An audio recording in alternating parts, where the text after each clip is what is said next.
Binti, kijana, usiogope ndoa.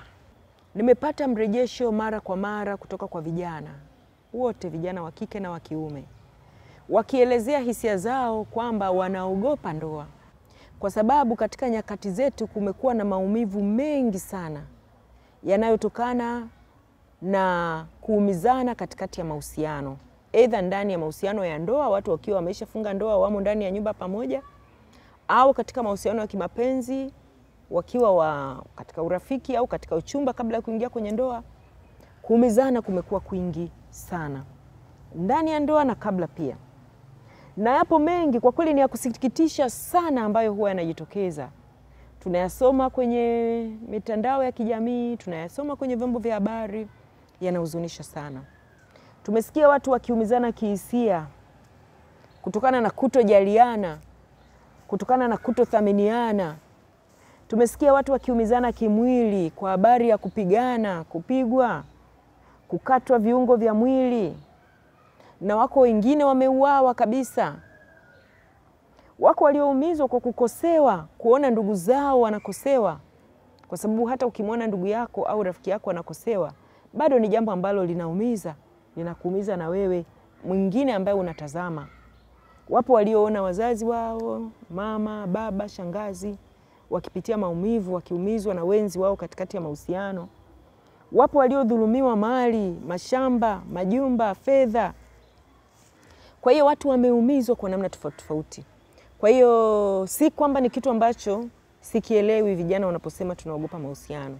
Ninaelewa, wala hatuwezi kuficha kichwa kwenye mchanga kama ostrich, tukaacha mwili nje, tukajifikiria tuko salama. Ukweli huo uko wazi, uko dhahiri, unatambulika. Nami ninaelewa kabisa. Lakini kutokana na maumivu hayo makubwa, tunasema kwamba msaada mkubwa unahitajika kwako kijana. Tunatambua hilo, kwamba msaada mkubwa unahitajika, na huo msaada ukifikiria ukubwa wa hali ya maumivu yanayotokea katika jamii, huo msaada hata katika ubinadamu wetu, wakati mwingine tunajisikia hatutoshi kutoa msaada kamili kwa vijana ili waimarike kuingia katika ndoa bila kuogopa. Kwa nini nakwambia usiogope? Usiogope kwa sababu hofu ni mbaya kuliko shetani mwenyewe. Hofu ni mbaya sana, kijana unayefuatana nami. Ukiogopa, utaogopa vitu ambavyo havipo. Waswahili wanasema unaweza ukakimbia kivuli chako wewe mwenyewe. Ukiogopa utakimbia vitu ambavyo havipo. Utashindwa kuliishi kusudi la Mungu, utashindwa kuleta familia duniani, familia ambayo itabeba utukufu wa Mungu duniani. Utashindwa kuitanguliza mbele hofu. Kwa hiyo unatakiwa usiogope kwa sababu hofu ni adui mbaya kuliko shetani mwenyewe. Ukiogopa utakuwa unaogopa kitu ambacho hakipo, kwa sababu leo hii wewe utaogopa kwa habari ya maumivu, lakini hayo maumivu unayoyaogopa umeyaona kwa wengine, hujayapata wewe. Kwa hiyo unakimbia wewe kwa hofu ambayo haijakuhusu wewe. Unakimbia kwa hofu ambayo haipo kwenye maisha yako, haijatokea kwenye maisha yako. Ndio neno lile lile la Kiswahili kwamba unakimbia kivuli chako tu mwenyewe. Kivuli chako maana yake hakuna anayekukimbiza, unakimbia. Neno la Mungu linasema tunapokuwa tumetenda dhambi, tunapokuwa katika laana, tutakimbia pasipo kukimbizwa. Tutakimbia pasipo kuwa na mtu yote anatukimbiza. Kwa hiyo hofu ni adui mbaya kuliko shetani. Ukiogopa, utaogopa kitu ambacho hakipo. Unaogopa mwenyewe. Lakini sababu ya 4 ni hiyo, kwamba hayo uliyosikia kwa wengine sio lazima yakupate wewe. Wapo watu ambao wameolewa leo, binti unayenisikiliza na kunifuatilia, na wanaishi kwa furaha na amani, wanasikia tu kwamba kuna watu wanapataga matatizo kwenye ndoa zao. Kwa hiyo wewe unaweza ukaolewa, sio lazima upitie changamoto ulizoziona kwa mtu yoyote. Usiogope kwa sababu ya lolote uliloliona kwa mtu mwingine. Halijakutokea wewe na linaweza lisikutokee wewe. Kijana, wapo wanaume ambao wameoa na kwa kuoa wanamshukuru Mungu sana walifanya maamuzi ya kuoa. Wana maisha mazuri ya furaha na amani. Wapo. Na Mungu anaweza kukusaidia ukawa mmoja wao. Ukaishi vizuri kwa furaha na amani, ukapata mke mwema. Kwa hiyo usiogope kwa yale uliyoona wakifanyiwa wengine, kwa sababu haya waliofanyiwa wengine sio lazima ya kupate wewe kijana unayeniangalia. Lakini pia hofu ni adui mbaya sio tu kwa habari ya ndoa, lakini ni adui mbaya kwenye kila kitu. Ukikutana na mtu aliyeweza kuanza biashara nzuri ikafanikiwa, atakwambia jinsi ambavyo ilibidi apambane kuishinda hofu.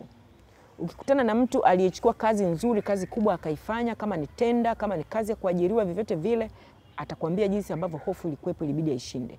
Kwa hiyo hofu ni adui ambayo unatakiwa umshinde, kwamba hofu inaweza kuleta kifo katika eneo lolote. Inaweza kukosesha biashara nzuri, inaweza kukosesha kazi nzuri. Hofu inaweza kukufanya usiwe na familia bora ambayo Mungu amekusudia wewe ilete duniani.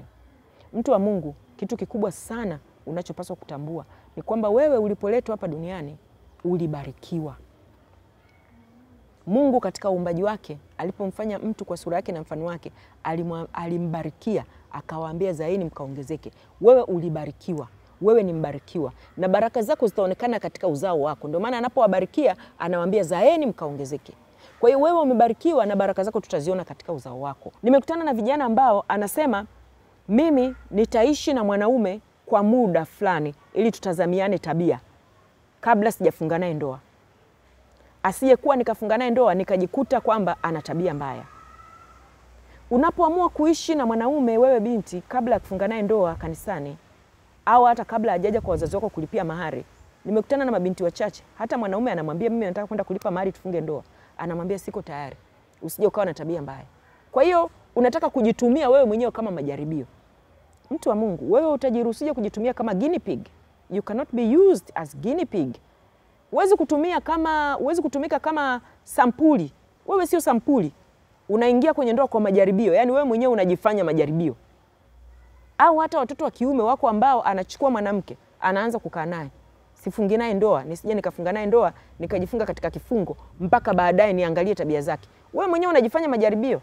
Yaani kama ambavyo watu wa matibabu wanamchukua panya, wanamfanya panya wa majaribio, kuanza kuingiza dawa ndani yake, kuzitumia zile dawa kuona zinafanyaje kazi. Ni panya wa majaribio. Wewe utakuwaje wa majaribio? Don't use yourself for an experiment.